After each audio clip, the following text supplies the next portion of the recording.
Hi guys, welcome to my channel once again.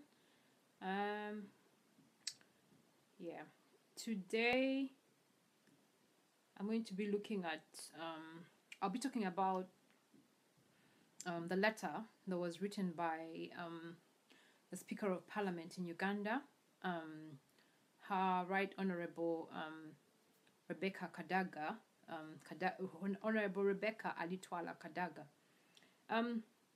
For those that do not know, recently, I'll say this is October, in September, around September the 26th and 27th, there's a lot of chaos that went on in Uganda, in the Ugandan parliament. And what happened was members of parliament in Uganda began to fight inside, inside the floor of parliament itself. And when that happened, instead of the Speaker of Parliament asking the sergeant at arms, who looks after the sorry, let me just adjust this slide. It's a bit too bright on me. Who looks after the security within Parliament, to come and take care of the situation. It's the forces that guard the President Yoweri Kaguta Museveni. They are the ones that came in and hassled with the members of Parliament, dragged them out, and took them into cars that had sort of like cages, and then took them into detention for a number of days. And the whole situation, got out of hand, really. Basically, that's what I can say. But prior to that, what happened was all this situation came about because of the whole debate to do with the removal of the age limit in Uganda. Currently, the age limit for presidency in Uganda is between 35 years and 75 years. Now, the situation here is that the current president is the chairman of his party, the National Resistance Movement. And in 2021, the current president will be about 77 years old. What does that mean?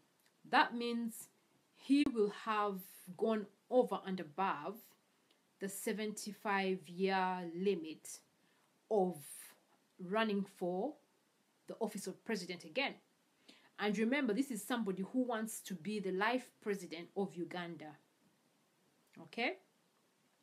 Now, in order for him to have his undemocratic plan to go through, he now has to use a constitutional means, constitutional, I'll say in quotes, a constitutional means in quotes, to try and do this. And how is he doing it? Now, in 1995, the Constitution was amended. And who amended it? The Constitutional Assembly, a group of people that were selected, and came together and sat down, brainstormed, went, read through different reports, by different people, different recommendations, and then they sat down and agreed on what needs to go into the Constitution. So they put this Constitution together. Now, within the Constitution, the article that that deals with the age limit, the age limit of office for president, is Article 102, and specifically Article 102 subsection B. Now, this is the article that has brought a long debate in Uganda, that has brought all kinds of differences between people, between parties. It's brought a lot of differences, between basically between different groups of people, basically, you know. So anyway, now I'm just giving you a background of how this whole fight in the parliament came about, and you know what exactly happened. So 102B is the cause of the tension, of the division, of the fracas in parliament, is the cause of, you know, of the how do I put it, is the cause of everything basically that's happening in Uganda right now. You know, there are many things that were happening already, but this suggestion for the amendment of this specific article in the constitution was like the last straw that broke the camel's back, you know, the last straw that broke the camel's back. And once it was pulled, it triggered all kinds of emotions within Ugandans that people have never seen, that the president himself had never seen. You know, he got reactions from people that he never ever anticipated, you know. So anyway, now because he is pushing, in the beginning, you know, when this whole debate came about, when, you know, when there were rumors, you know, about this article probably, you know, might be amended, might be touched, you know, might be, you know, played around with, you know what the president came out and said? He came out and said he wonders why people are even talking about it, you know. The people who are talking about it seem to be idlers. They seem to not have what to do. They seem to be, you know, they seem to not have what to do. They seem to be, you know, just going, basically just chatting rubbish. That's what I would say, you know, to put it in the best way, you know.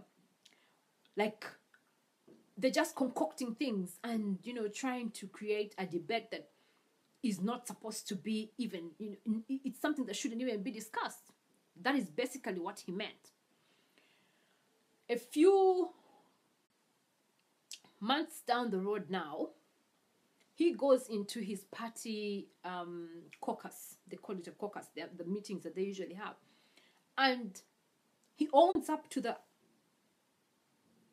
whole idea of trying to, you know, to amend this bill, of trying to amend this article.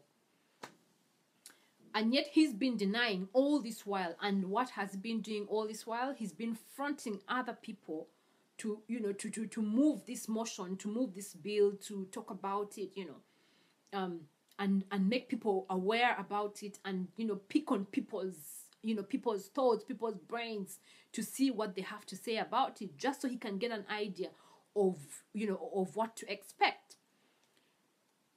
So now that he, you know, now that he owned up to it, it even became worse, you know. In the beginning, the opposition parties were saying, look here, we know you people, because the person that moved the motion in the parliament was a member of parliament belonging to the National Resistance Movement, which party is under the president as the chairman, as the chairperson. Opposition members kept saying, look here, we know this amendment issue, you know, is being done for the benefit of one individual, and that is the president. The members of the NRM kept denying. They kept saying, oh, we don't know what you're talking about. We're trying to move this bill, you know, we're trying to amend this article so it can help everybody, so it can help people who you know, people who are even, you know, below 35, people, you know, trying like to get all kinds of reasons to, you know, to convince people. But people were not convinced, you know. They were trying to convince people, not really, you know, dwelling much on the 75-year age limit, but trying to play around with people's minds and make it seem like what they're most interested in is giving the opportunity to the younger generation, which is rubbish. We know how this very specific government, you know, the NRM movement that is in government right now, we know very well how they have failed the youths. We know very well how they failed us, the young generation, you know. And the president has a number of times, during his campaigns, during his presidential campaigns, he's always tried to use the youths as a point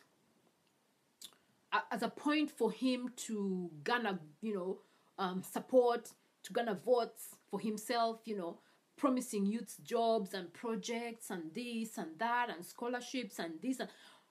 But once he gets into office, all those promises somehow, dwindle and phase out. How, I really cannot tell, And the youth are tired. The younger generation are tired of all these empty promises, Whereas the older generation, believe me, there are people that I've been seeing in ministry, in the president's office, in the in the number of, Ministry of Agriculture, Ministry of Health, Ministry of I don't know what. There are a number of ministers I've been seeing and members of parliament I've been seeing from when I was a child. A child, I'm not talking about being a child of 10 years, no. I would say probably from when I was about 4 years old. And up until now, they're the same people still in office, they're the same people still in government, they're the same people still running the institutions in the country. The young generation has been sidelined completely. That's why you see people have had to leave the country and move elsewhere, go and find other opportunities elsewhere. It's very sad that, some of the people have had to go to even like Arab countries where they're actually being killed. And what has the government done about that? Nothing. Ugandans are being killed in Saudi Arabia, in Kuwait, in Dubai, in I don't know where. But does the government care? No. And these are young girls and boys I'm talking about who leave Uganda. They've gone to school, they've graduated, they cannot find jobs for years. And what do they opt to do? They opt to go and do, some domestic work in the Arab countries just so they can get some pocket change, so they can look after their children or their families or their siblings or, and instead many of them are being killed by the Arabs, And what has the government done? Nothing. And yet they can't even create jobs within Uganda itself. They've promised a number of times, but nothing. No jobs are being created for the young generation. And 80% of the population in Uganda are youths. So you can imagine, having a population full of unemployed youths. What do you expect? So anyway, let me not derail from my point. Going back to, this whole thing. So Article 102B is the one that's brought problems in Uganda. And it is from that, the whole MPs fighting and whatever stemmed from that, because they were trying to stop that member of parliament called Honorable Majezi. They was trying to stop him from moving that motion in parliament, from tabling the bill. But anyway, eventually when they were pulled out, dragged out, the opposition, when they were dragged out from parliament by the president's guards, they succumbed to it. And what happened? Majesi got the opportunity to move his bill, to move his motion. So now, that's the first step. It jumped the first hurdle. So now then they decided, members of parliament should go in the field, should go back to their constituencies and consult the members of, consult the members of public, basically, to find out their opinions regarding what they think, whether the bill, the article should be amended or not. In my own view, according to the things that I've watched, because I've been following the news in Uganda, every now and again, the bigger number of Ugandans do not want the article to be amended. But what's the president stubbornly trying to do? Still stubbornly trying to push to have the article amended. And you can imagine, every time they've complained that there's not enough drugs in the hospitals or in the health centers. There's not enough, the conditions in the hospitals are very bad. Conditions in the schools are really, really bad. And other different, other many public or government facilities or institutions, are in a very bad shape. But nothing has been done about them. And they keep saying, oh, we don't have enough money. We don't have enough money to do all those things. We'll be doing it in the next budget, this and that. Every time it's an excuse. But when this motion was moved, and now, they are trying to get something to benefit the president, they managed to find money. They managed to find close to 58 billion to fund the members of parliament to go out in the public and consult. Who uses 29 million shillings, 29 million Ugandan shillings,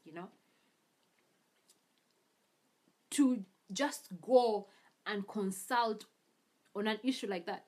To just go and sit down with people and ask them what their opinions are. Are you going to hire like a boat cruise? Are you going to put up like some huge gazebo or something, to accommodate people? Are you going to like hire a whole football stadium, to host your members of of your constituency, to consult them? It's just ridiculous. Ridiculous, When I say 29 million Ugandan shillings, let me see how much that is in pounds. 29, 1, 2, 3, 1, 2, 3. Okay, divide by, let's say 4,500. That's like 6,000. I'll say 6,400 pounds for every member of parliament. It may sound less in pounds, but in Ugandan shillings, that's a lot of money. A lot of money, a whole lot of money, And that's how much each member of parliament was given to go back and consult. And do you know how many members of parliament are? About 400 or even more than 400 members of parliament, So how much is that?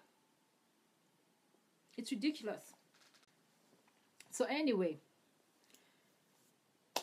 when this whole issue happened in parliament, where the members of the opposition, had a fight with the SFC, who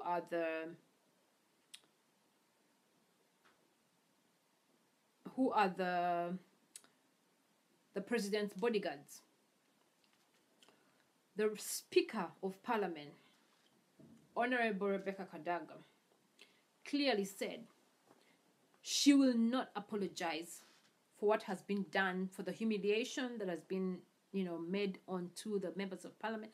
Some of them even, got really bad injuries. One of them, Honorable Betty Namboze, has had to be taken to India, transferred to India to get further treatment because her spine was tampered with. There are others who broke their arms. There are others who injured their heads. One of them, Honorable Zake, has to now wear like, a cushioned sort of like head sort of thing that's built for him by the doctors, just so his skull that was, I think, fractured or something can go back into place. Different things happen to a number of them, things that are really horrible. But, one of them was strangled. Oh, it's crazy. It was just crazy, really. For those that, did not see it, just go to YouTube, type in fight in Ugandan parliament. You'll be able to see it. It's both hilarious.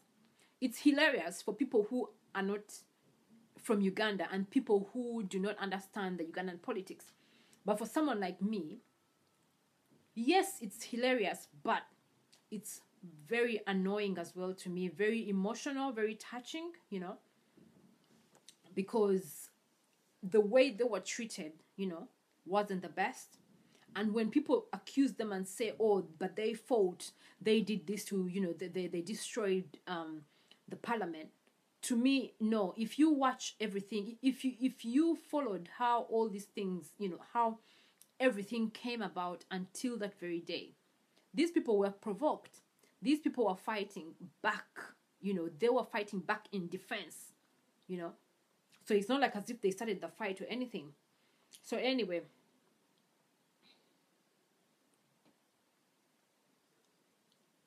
let me just find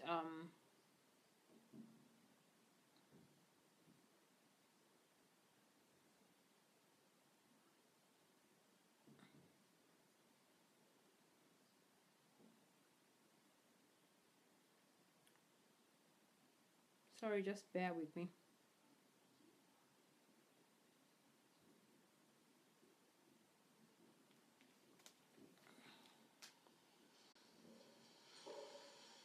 In what appears to be a tall order to save the already tainted image of the 10th Parliament, Speaker Rebecca Kadaga has surprisingly decided to condemn the messenger than the message carried by media houses. The Speaker voiced concern over media's continued message depicting Parliament as a corrupt and selfish organ of government. Before the Parliament's evening session, where tempers flared, two youths dumped piglets to protest Parliament's opportunism, which was epitomized by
Just bear with me. Let me just try and find you this letter, because that is what I want.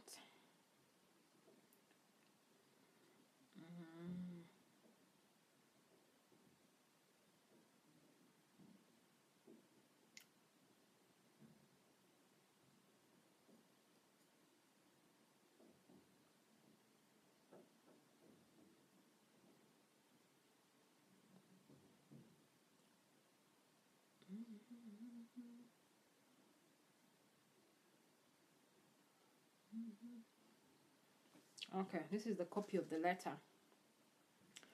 The letter is addressed to His Excellency the President at the State House, and it reads as follows.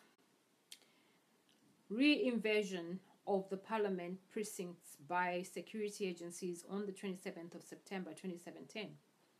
As you may be aware, there were some disruptions of Parliament proceeding by some rowdy members of Parliament on the 21st September 26th and the 27th September 2017. I took action to suspend 25 members of Parliament from the service of the House for 3 sittings. However, after I had requested the Sergeant at Arms to remove the members from the precincts, unknown people entered the chamber, beat up the members, including those not suspended, and a fight ensued for over 1 hour. I have had the opportunity to view camera footages of what transpired and noticed people in black suits and white shirts who are not part of the parliamentary police or the staff of the Sergeant at Arms beating members. Additionally, Footage shows people walking in single file from the office of the president to the parliament precincts. I am therefore seeking an explanation as to the identity, mission, and purpose of the unsolicited forces. I am also seeking an explanation about why they assaulted the members of parliament. I am also seeking an explanation why the members were arrested and transported and confined at police stations. I would like also to know who the commander of the operation was, since the Parliamentary Commission / Speaker did not request for any support. Faithfully, Rebecca A. Kadaga, MP, Speaker of Parliament of Uganda. And she CC'd Right Honorable Prime Minister, Minister of Internal Affairs, Inspector General of Police, and the Commander of the Special Forces Command. Now, going back to the fact that she mentioned, I took action to suspend 25 members of parliament from the service of the House for 3 sittings. The very time that she said she wasn't going to apologize. Now, according to the rules of procedure in parliament, when the speaker suspends members of parliament from attending, parliamentary sessions, their suspension takes effect with the next 3 sittings, excluding the one that they are sitting in. But you know what happened? In that very sitting is when they were dragged out, which shouldn't have happened in the first place. It should not have happened.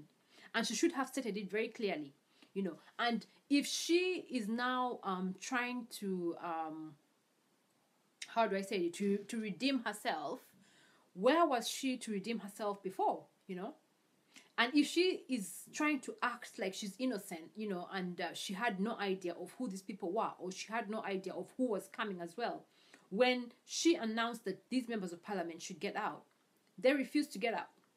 And then what did she do? She was seen walking away and going back to her chambers with protection, And before she left, she said she was giving them 30 minutes to leave. And she walked away immediately. And before even 5 minutes would elapse, before even 3 minutes would elapse, basically, because I was watching it, the SFC, the Special Commands Forces,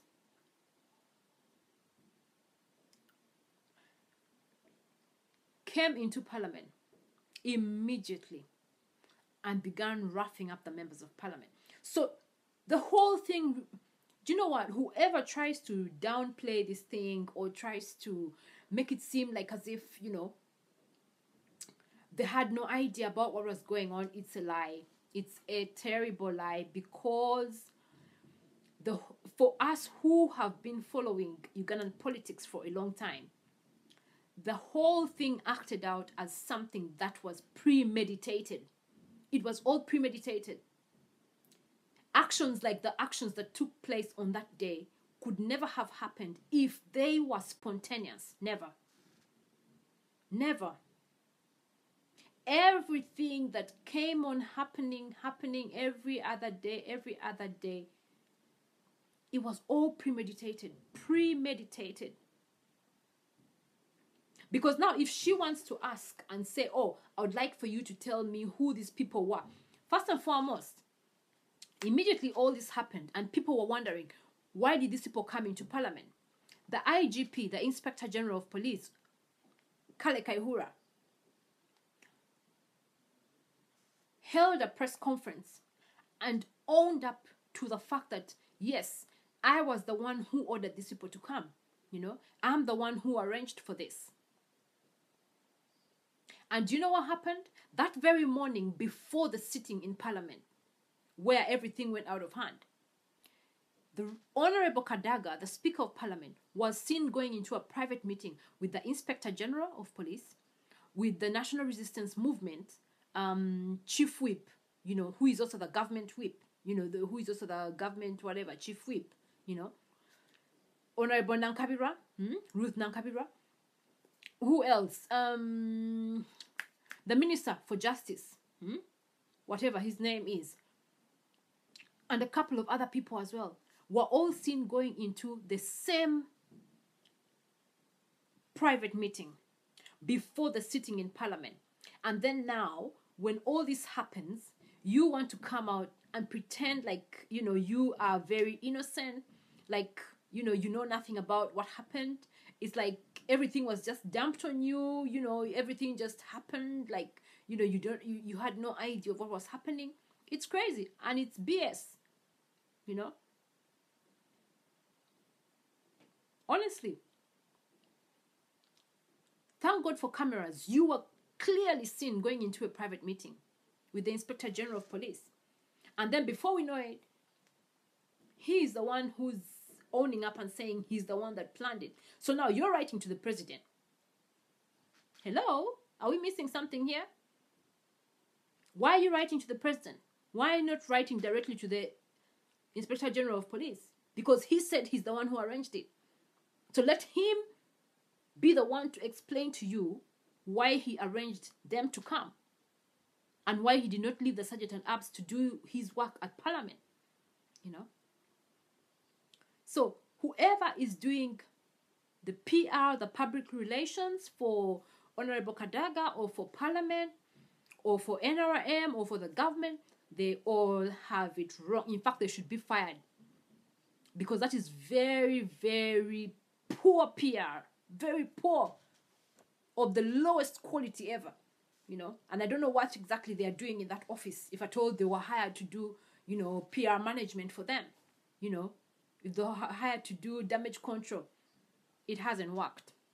It hasn't worked. It's just coming from here and just going, instead of going up there, it's going that, and it's yet to go further. And that very day when the fight ensued in Parliament, when they dragged out the police, when they dragged out the members of Parliament and took them into detention, she should never have gone back and continued that session. What did she do? She went back into Parliament, sat in her seat. I'm talking about the Speaker of Parliament. She walked back into the precincts of Parliament, took her seat, and paid audience to the members of the NRM party, who were left in the thing, in the Parliament, In fact, the leader of opposition, the lady, she was asking for procedure. She was asking to be heard, to speak to Honorable Rebecca Kadaga, to explain why she's had to send out her members of Parliament and why she's allowed what happened to happen. And what did she do? She asked her to shut up. Honorable Rebecca Kadaga asked the leader of opposition to shut up. And what did the remaining opposition members do? They just had nothing to do but to walk out of Parliament. And they left the Parliament for the NRM people. And then the NRM guys began to move motions, thanking Rebecca Kadaga for putting her foot down, for being firm. That so-called, whatever her name, Nabanja of a woman, stood up to say, if this was a family, you'd be the brains behind the family, You'd be the brains behind the family. And, praising her, and she received the praises. She never, ever turned them down or asked them not to do what they were doing. She just kept on welcoming the praises. They were praising her for the move that she had taken. So that means they were proud of everything they had done. And they had already planned whatever happened. So anyway,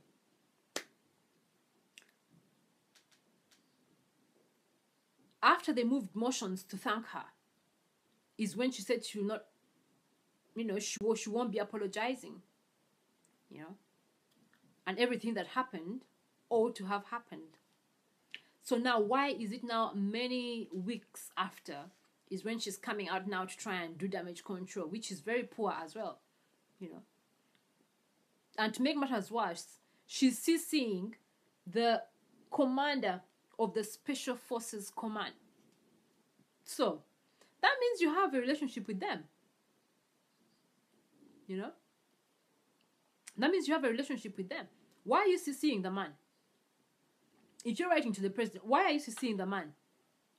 Or the woman or whoever it is, because I don't know who it is, whether it's male or female. You know?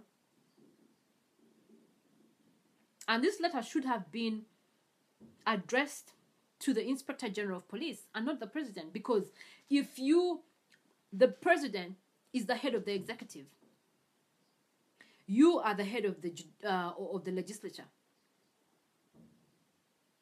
So,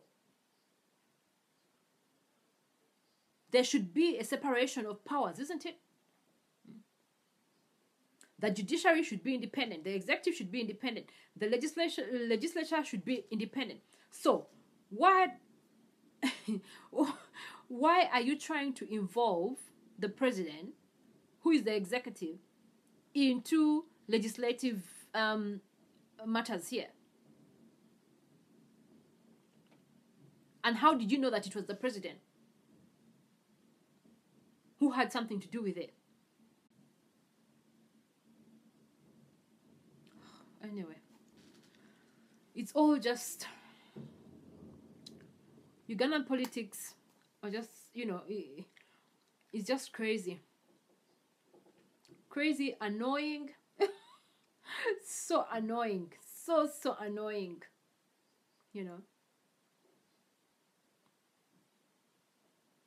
To me, honestly, I don't think she should ever have written that letter. She should have just let things die the way they are, let things be the way they are. And then if they are to die out, they just die out a natural death. And if she wanted to, to redeem herself and to recreate and rebuild the relationship that she's destroyed with, with the opposition members of parliament or with the public itself, because she owes us, the public as well, an apology for lying to us,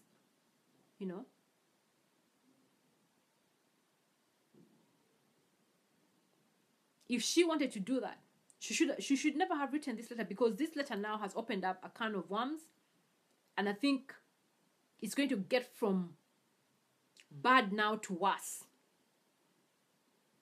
Hopefully not. But now I just see the whole situation in parliament now is going to be very awkward. Honestly, it's going to be really, really awkward, because I already had a rumor about the opposition members of parliament saying that if there's any sittings in parliament and there are motions and bills to be discussed that concern the government, they are never going to sit in. But if it's bills and, motions that are for the public interest, they will sit in them and debate and, support or whatever. That's all they'll do. But anything to do with government, they want nothing to do with it now. Which to me, I think is a good move, and I hope it succeeds. But all in all, I'm just hoping for the best, really, for my country. All I want is peace. Peace, unity, security,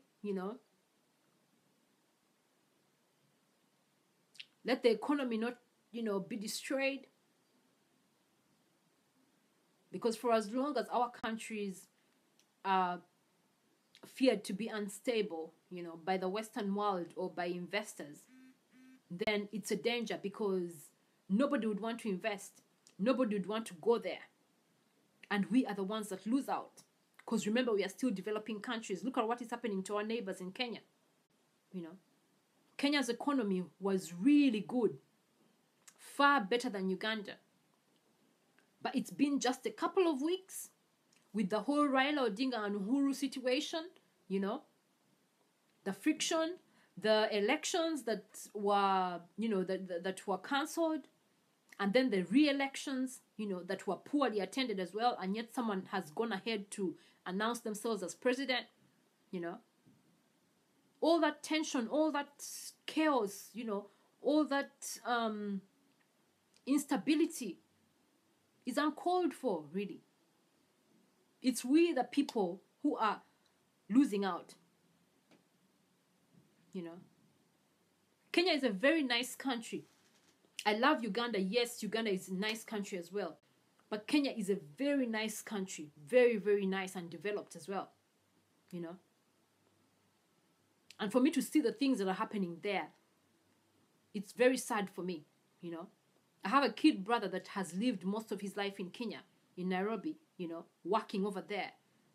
And it's just sad to know that,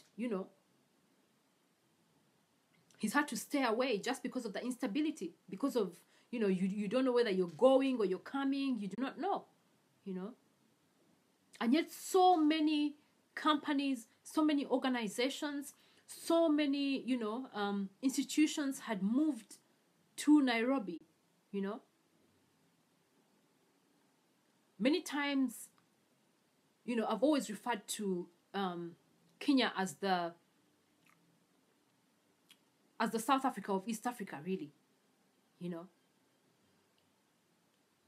Because if the Western world wants to try anything, they'll always first be stationed in Nairobi, before they can move and branch out to Uganda or to Rwanda or to wherever. But they'll first be based in Nairobi, which is great. I've been to Kenya, I've been to Nairobi. It's a wonderful, wonderful, wonderful country, wonderful place,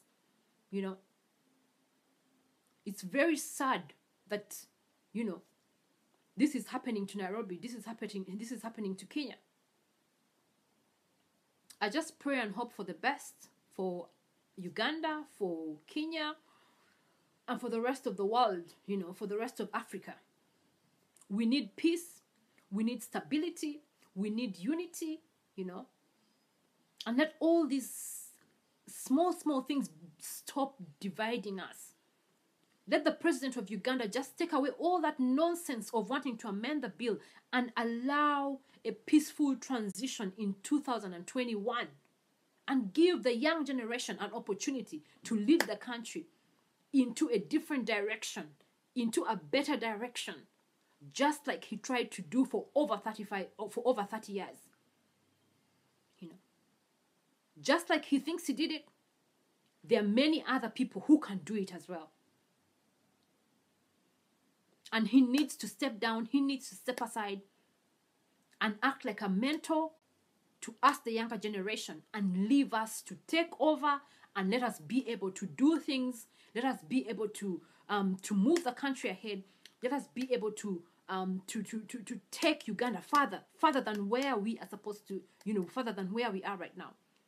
Because for the things that he's failed to do in 30 years and over, we can never be convinced that he is going to be able to do them when he's now over 75 years. That is rubbish. With me, I will not buy it. And I know so many other people that won't buy it. So it's high time he just put a clause, he put an end to the whole amendment debate and allow the Constitution. Do you know the biggest joke? I don't even know how I forgot this. Now, some of the NRM members came into, because they're now holding, how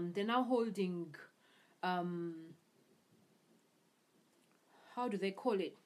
A legal consultation, where there's members on the panel and then members, or from different groups or different sectors come and present and give their view on, regarding the age limit. So here come a group of members of the National Resistance Movement that belong to the same party that the president is the chairperson. So here they come as a whole group, and they're presenting and giving their reasons why they think, the bill should be amended, blah, blah, blah, blah, blah, blah, blah, same old story, same old song that now we are, is getting boring. And then they pull out the biggest joke ever from the bag. And guess what that was? Richard Todwong who is one of the, I don't know what of NRM,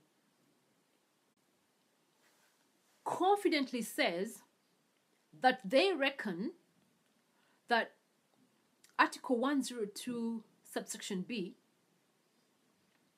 was smuggled. Get me right. Smuggled. SMUGGLED. Was smuggled into the Ugandan constitution.